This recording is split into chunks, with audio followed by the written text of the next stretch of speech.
मंडी वाले रसोइया की कहानी। गांव के एक छोटे से होटल में एक विशेष रसोइया काम करता था।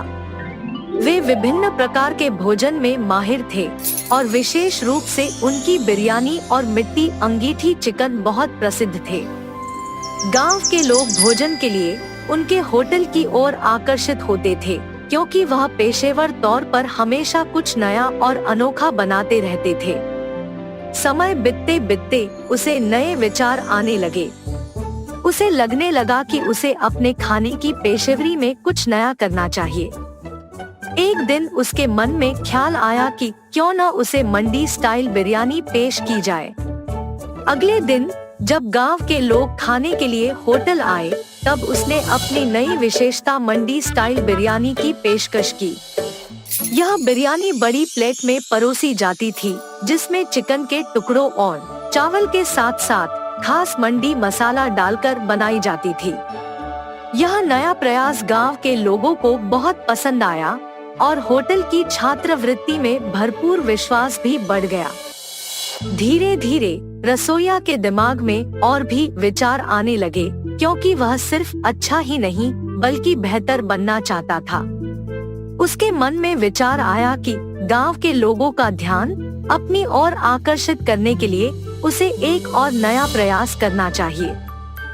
उन्होंने अपनी मंडी शैली की बिरयानी को बड़ी प्लेटों में परोसने का फैसला किया, लेकिन इस बार एक नए तरीके से।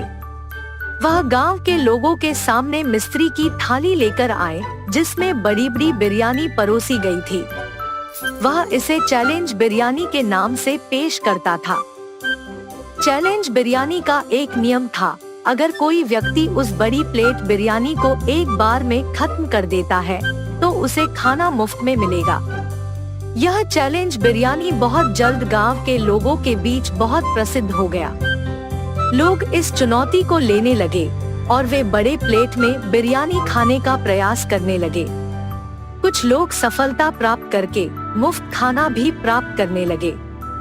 इसी बीच कुक ने एक और नया प्रयास किया। उसने सोचा कि क्यों न उसकी बिरयानी की प्लेट को और भी बड़ा बनाया जाए, ताकि एक साथ 10 लोग उसे खा सकें। वो इस नए प्रयास को साकार करने के लिए तैयार हो गए। अगले हफ्ते होटल में एक औरत आई, जिसने बड़ी प्लेट में बिरयानी खाने की इच्छा जताई। उसने अपने साथ अपने दोस्तों को भी लाया और उनसे चैलेंज करवाया कि वे बड़ी प्लेट में बिरयानी खाकर मुफ्त खाना प्राप्त कर सकते हैं। उन्होंने सभी नियमों का पालन किया और सफलता प्राप्त की। वो अपने दोस्तों के साथ मुफ्त खाना खाने के बाद खुशी खुशी होटल छोड़ी। उसकी सफलता ने होटल को और भी प्रसिद्ध किया और वो अब मंडी वाला के नाम से मशहूर हो गया। इस कहानी से हमें यह सीख मिलती है कि कैसे किसी छोटे से होटल के कुक ने नए और अद्वितीय विचारों के साथ अपने खाने की पेशेवरी को और भी मजबूती दी, और उसने कैसे लोगों के बीच में अपनी एक खास पहचान बनाई। वह न केवल आधिकारिक प्रणाली के साथ बल्कि नवाचारपूर्ण सोच के साथ भी उन्हें मजा देने का प्रयास किया।